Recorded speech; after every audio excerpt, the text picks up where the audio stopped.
বিসমিল্লাহির রহমানির রহিম। আমার প্রিয় সাংবাদিক ভাইয়েরা, আমি কোথা থেকে শুরু করব জানি না, তবে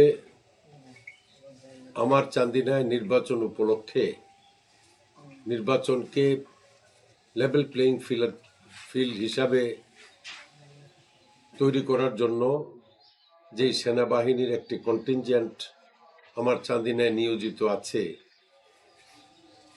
তাদের কাছে আমি বিভিন্ন সময় বিভিন্ন বিষয়ে অভিযোগ করেছি। তারা আমার তেমন কোনো অভিযোগ আমলে নেন নাই। যেমন নির্বাচন ঘোষণার পরপর স্বতন্ত্র প্রার্থী জনাব আতিকুল ইসলাম শাওনের এক আত্মীয়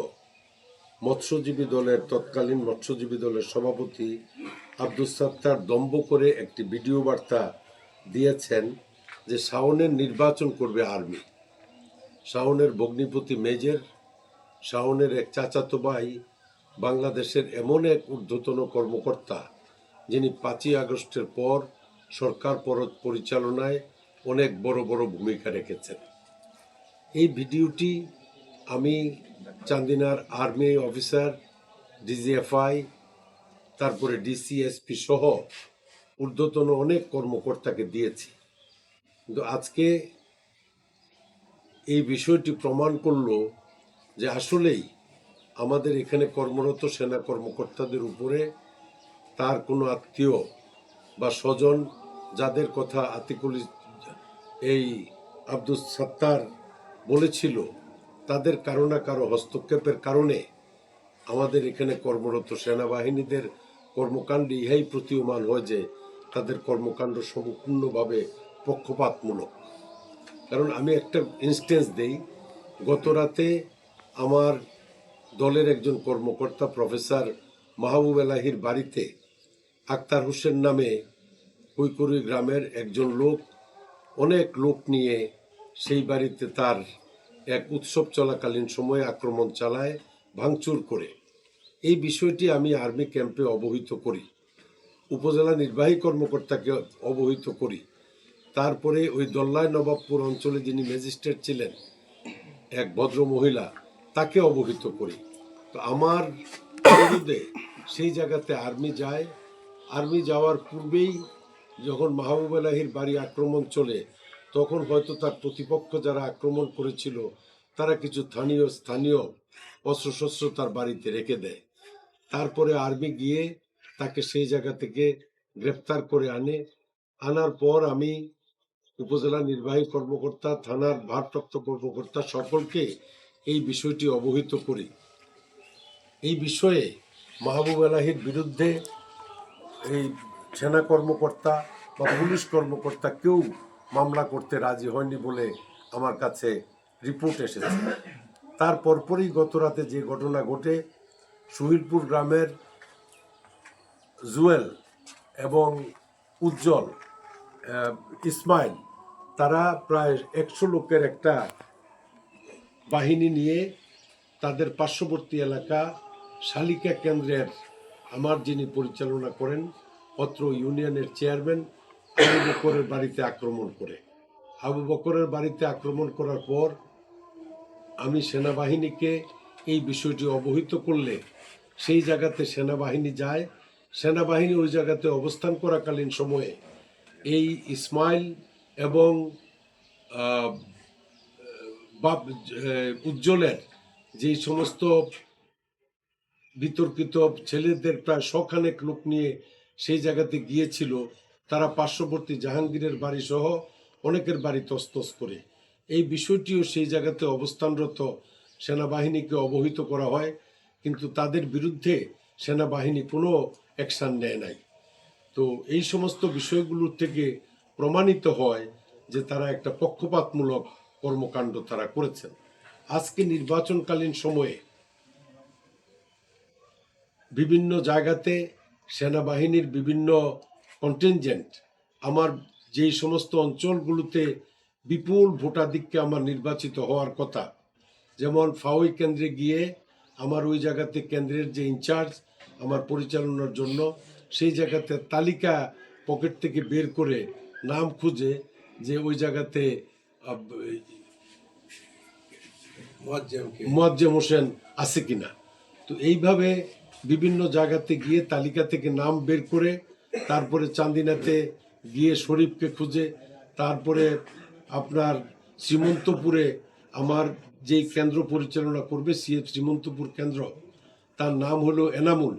এনামুলের বাড়ির সামনে এনামুল ওইখানে মহিলাদেরকে তার বাড়ি থেকে কেন্দ্রে পাঠানোর জন্য সেই জায়গাতে বসা, সে ভোটার স্লিপ দিয়ে দিয়ে পাঠাচ্ছে, কিন্তু সেই জায়গাতে গিয়ে এনামুলের বিরুদ্ধে অভিযোগ আছে বলে সেই জায়গাতে গাড়ি পার্কিং করে। তো তারপরে কৈলাইন এলাকাতে বাবর, আমার রেদওয়ান আহমেদ কলেজের একজন প্রভাষক, সেই কেন্দ্র পরিচালনার জন্য তিনি দায়িত্বে আছেন, তিনি কেন্দ্রের বাইরে ভোটার স্লিপ দিচ্ছেন। ওইখানে গিয়ে বাবরের নাম ধরে ডেকে বাবরকে শনাক্ত করে তাকে মারধর করে। তারপরে এই টাডেরা রামচন্দ্রপুর, এটা আমার বাড়ির পাশের কেন্দ্র, সেই জায়গাতে আলী মেম্বার ওই কেন্দ্র পরিচালনায় ভোটার স্লিপ দেওয়া বা মহিলাদেরকে আমার গ্রাম থেকে এই বেবি ট্যাক্সি দিয়ে নেওয়া আনা বা এই সমস্ত কার্যক্রম সে পর্যালোচনা করে।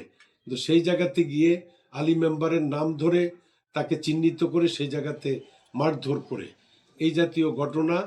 তারপরে এই আমার বাড়ির পাশে মাইস্কার ইউনিয়নের রসুলপুর একটা কেন্দ্র আছে, রসুলপুর কেন্দ্রে আশিসের বিরুদ্ধে কোনো অভিযোগ আছে বলে আমার জানা নাই, কিন্তু তারা সেই জায়গাতে আশিসকে লাইনে দাঁড়ানো অবস্থা থেকে ধরে এনে মারধর করে তাকে বেঁধে রাখে, তারপরে কত কিছু সময় পরে তাকে ছেড়ে দেয়। মেজর সাইদ সকল বিষয়গুলো নিয়ে আমি ওনার সাথে আলোচনা করি। আমি বলি যে নির্বাচন চলাকালীন সময়ে একটা দলের নেতা কর্মীদেরকে এইভাবে তল্লাশি চালিয়ে যদি মারধর করা হয় তাহলে আপনাদের কর্মকাণ্ডটা প্রশ্নবিদ্ধ হবে। তারপরে তিনি আমাকে উত্তরে বলেন যে আমাদের কাছে কোনো অভিযোগ থাকলে আমাদের ক্ষমতা আছে, আমরা কাউকে জিজ্ঞাসাবাদ করতে পারি। তারপরে কোনো ব্যক্তি যদি নির্দোষ হন তাইলে আমরা তার নাম জিজ্ঞেস করলে তারা পালিয়ে থাকবে কেন। তো আমি তার সাথে কোনো রকম বিতর্কে যাই নাই। আমি শুধু এইটুকু তাকে বোঝাতে চেষ্টা করেছি যে আজকে আমার নির্বাচন, আপনারা শান্তি শৃঙ্খলা বজায় রাখে লেভেল প্লেইং ফিল্ড তৈরি করার জন্য আপনাদেরকে মোতায়েন করা হয়েছে। কারো বিরুদ্ধে যদি কোনো অভিযোগ থাকে তাহলে সেই বিষয়টা তদন্ত হবে। তদন্তে যদি প্রমাণিত হয় যে তাদের অভিযোগ সত্য তাহলে পুলিশ তাদেরকে গ্রেপ্তার করবে। কিন্তু আপনাদেরকে তো কাউকে এইভাবে অভিযোগের উপর ভিত্তি করে নির্বাচন চলাকালীন কোনো দলের নেতা কর্মীকে গ্রেপ্তার করার কতটুকু বা ক্ষমতা দেওয়া হয়েছে সেই ব্যাপারে আমি সন্দিহান। তো তারপরে তিনি বলেন যে আপনি অনেক শিক্ষিত মানুষ, আপনি 4 বার নির্বাচিত হয়েছেন, আপনি অনেক কিছু জানেন। হ্যাঁ, আমরা যা কারো বিরুদ্ধে অভিযোগ থাকলে তাকে জিজ্ঞাসাবাদের জন্য যে কোনো সময় যে কোনো পদক্ষেপ নিতে পারি।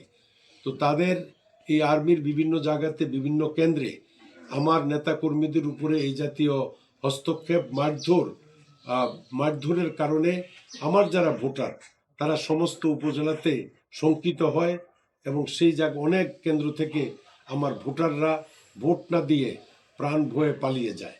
এই সমস্ত ঘটনার পুনরাবৃত্তি যাতে না ঘটে আমি এটা জেলা প্রশাসককে অবহিত করি।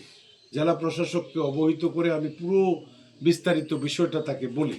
তারপরে জেলা প্রশাসক বলেন যে ঠিক আছে, আমি তাদের সাথে আলাপ করব।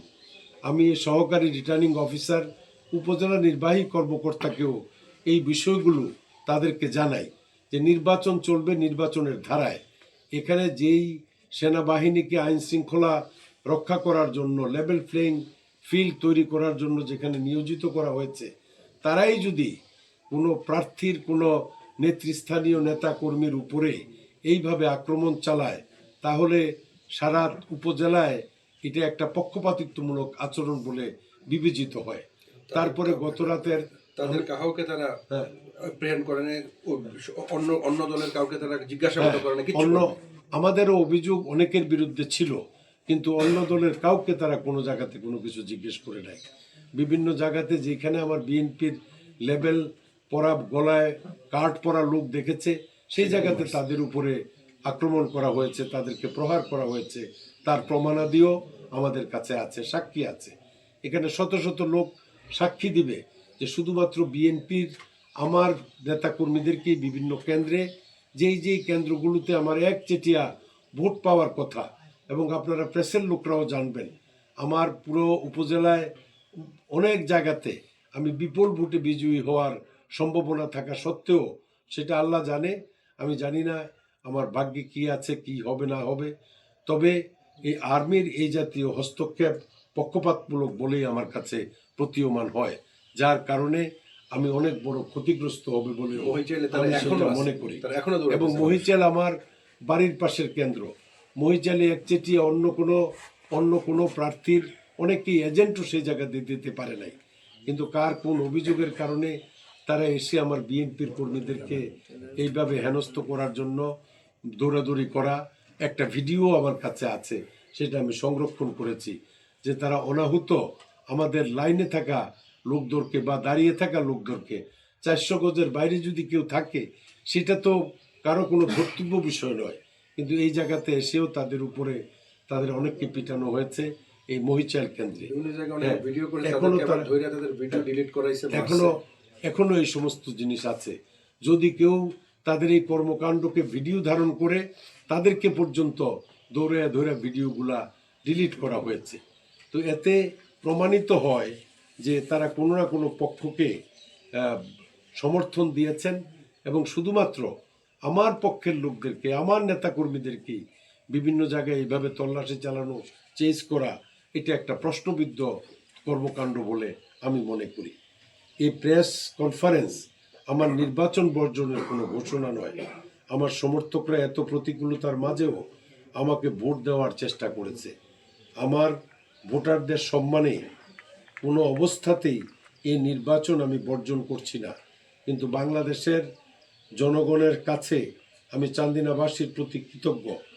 এই সমস্ত কর্মকাণ্ড, অন্যায় কর্মকাণ্ডের ফিরিস্তি আপনাদের মাধ্যমে সারা জাতিকে জানাতে চাই, যা আমি উপলব্ধি করেছি, যা আমি মনে করেছি। এবং সেনা ক্যাম্পের বিভিন্ন অফিসারদের এই জাতীয় কর্মকাণ্ড আমার এই নির্বাচনকে বিতর্কিত করেছে। আমার চান্দিনাবাসী বিভিন্ন কেন্দ্রে অনেকেই এই সমস্ত বিষয়ের প্রত্যক্ষ সাক্ষী, যার তাদের এই জাতীয় অবাঞ্ছিত হস্তক্ষেপ বলে আমি মনে করি। হস্তক্ষেপের কারণে আমার নেতা কর্মীরা নানাভাবে বিভ্রান্ত হয়েছেন, এবং অনেকে ভীত সন্ত্রস্ত হয়ে পালায় গেছে ভোট না দিয়ে পালিয়ে গেছেন। ভীত সন্ত্রস্ত হয়ে। এই ভীত সন্ত্রস্ত হয়ে পালিয়ে গেছেন। এটুকু আপনাদের মাধ্যমে সারা জাতিকে আমি জানাতে চাই, কারণ সারা দেশ জানে আমি অত্যন্ত জনপ্রিয় ব্যক্তি। এই চান্দিনা উপজেলাতে আমার জনপ্রিয়তার সাথে অন্য কারো জনপ্রিয়তা বা ভোটারদের যে সমর্থন আমার চান্দিনা উপজেলায় ছিল বলে সারা দেশের কাছে এটা জানা একটা ঘটনা, কিন্তু তাদের এই জাতীয় নির্বাচনের পূর্বাপর হস্তক্ষেপ আমার এই নির্বাচনকে প্রশ্নবিদ্ধ করেছে বলে আমি মনে করি। আমার উপরে যদি এই জাতীয় আক্রমণ চলে, তাহলে এটা তো আমার প্রতিপক্ষ বেনিফিটেড হয়, এটা তো বুঝতে কোনো অসুবিধা নাই। আমার অনেক কমপ্লেন আছে, কিন্তু পকেট থেকে সেই লিস্ট বের করে তো আমার কমপ্লেন যাদের বিরুদ্ধে আছে তাদের কাউকে কোনো ভোট কেন্দ্রে খোঁজা হয় নাই, ভোট কেন্দ্রে মারা হয় নাই, ভোট কেন্দ্র থেকে ধরে এনে বেঁধে রাখা হয় নাই। তো এটাতে কি প্রমাণিত হয়? আমার কমপ্লেনগুলো উপজেলা নির্বাহী অফিসারের কাছে আছে, থানা পুলিশের কাছে আছে, এবং আর্মিদের কাছেও আমি অনেকগুলো অভিযোগ তাদের কাছে পাঠিয়েছি। বিএনপির মধ্যে একটা বড় দলের প্রার্থী ছিলেন আপনি। জি, আপনাকে কি এমন কোনো সুযোগ সুবিধা দেওয়া হয়নি, বা আপনাকে ডিনাই করে কাউকে কি এমন সুযোগ সুবিধা দেওয়া হয়েছে কিনা? না না, আমাকে ডিনাই করে কাউকে সুযোগ সুবিধা দেওয়ার বিষয়টা না, এটা টোটাল বিষয়টা এই যে একটা ছেলে যে আপনার সোশ্যাল মিডিয়াতে যে ঘোষণাটা দিছিল, আমি আপনাদেরকে বললাম আমি এটা শোনাই ওনাদেরকে, তাহলে ওনারা বুঝতে হ্যাঁ, পারবে। আমি শোনাই দিই। সেনাবাহিনী নির্বাচন করবে কে? আপনারা এটা সেনাবাহিনী ভিডিও করেন। বড় বোন জামাই সেনাবাহিনীর মেজর শাওন সাহেবের স্বাস্থ্য ভাই নৌবাহিনীতে বড় অফিসার, বড় র্যাঙ্কের অফিসার। এই 5 তারিখের পরে দেশের যে কয়েকজন আর্মি অফিসার নিয়ন্ত্রণ করে উনি একজন। মাইক্রোফোনের সামনে রাখতে হবে। উনি এখন মাইক্রোফোনের সামনে রাখেন। দিয়েছেন। ঠিক আছে। ইউসুফ স্যারের মেয়ের জামাতা মেজর, তারা শাওন সাহেব, তারা এক বংশে। এই আত্মীয়ের ভিতরে সরাসরি কাছাকাছি 3টা মেজর দেখাইলাম। এরপর ওনার নিকট আত্মীয় দূরাত্মীয় আছে না, ফুফু ফুফা, খালা খালু, এদের মধ্যে প্রশাসন এক লোক। আমি হলাস করে বলতে পারি, যদি আরলিপির কোনো ভাই থাকেন, একটা পরিচয় দেন রেদওয়ান সাহেবের অমুক আত্মীয়তা মেজর কর্নেল। রেদওয়ান সাহেব একসময় বাঘ ছিলেন, বাঘের মতো ওনার গোফ ছিল, বাঘের মতো ওনার থাকবার মধ্যে নখ ছিল। আজকে রেদওয়ান সাহেব বাঘ না বাঘ সাজেন, ওনার বাঘের গোফ নাই, ওনার থাবার মধ্যে নখ নাই, কোনো কারণ নাই। ইনশাআল্লাহ প্রশাসন যেহেতু নির্বাচন পরিচালনা করবে সেনাবাহিনী, আর সেনাবাহিনীর মধ্যে এত আত্মীয় শাহন সাহেবের কাছে, তাদেরকে প্রশ্ন করবেন সেনাবাহিনীর কথাটা সেনাবাহিনী আগে শুনবে না রেদওয়ান সাহেবের কথাটা আগে শুনবে? সেনাবাহিনীর সদস্যরা সেনাবাহিনীর কথাটা আগে শুনবে না? আমাদের কিসের ভয়? আমরা তো এটা বুঝি, কারণ আমরা বক্তব্য দিতে দুর্বল না। আচ্ছা বলেন তো দেখি, দেশের পত্র পত্রিকা এখন যে কথাবার্তা গুলো বলতেছে, কোন দল ইনশাল্লাহ ক্ষমতা যাবে? বলেন তো দেখি, কে ইনশাল্লাহ প্রধানমন্ত্রী হবে? তারেক রহমান সাহেব প্রধানমন্ত্রী হবে না? তো আমরা কোন দল করি? শাহন সাহেব কোন দলের নেতা? আচ্ছা কোন আফন ফুতে বাদফা না কুত্তা লড়া লাগেনি জিদ্রা কোন তারা আমরা কি করে জানি, আমরাও তো কয় না, মানে গ্রাম পর্যায়ে লোকেরা কয় না, তারা কয় টেলিফোনে ভাই। আপনি কি ইলেকশন কমিশনের কাছে কোনো লিখিত অভিযোগ করবেন কিনা? আমি প্রায় 40টি কেন্দ্রে, প্রায় 40টি কেন্দ্রে, আপনি কোনো লিখিত অভিযোগ করবেন কিনা ইলেকশন কমিশনের হ্যাঁ কাছে? আমি অবশ্যই টোটাল বিষয়টা দিয়ে, সাক্ষী প্রমাণ দিয়ে আমি এই বিষয়গুলো ইলেকশন কমিশনের কাছে, ডিসিকে হোয়াটসঅ্যাপে জানানো হয়েছে। হ্যাঁ আমি ডিসিকে জানিয়েছি, আমি এসপিকে জানিয়েছি, আমি হোয়াটসঅ্যাপের মাধ্যমে ইউনোকে জানিয়েছি, যারা অ্যাসিস্ট্যান্ট রিটার্নিং অফিসার।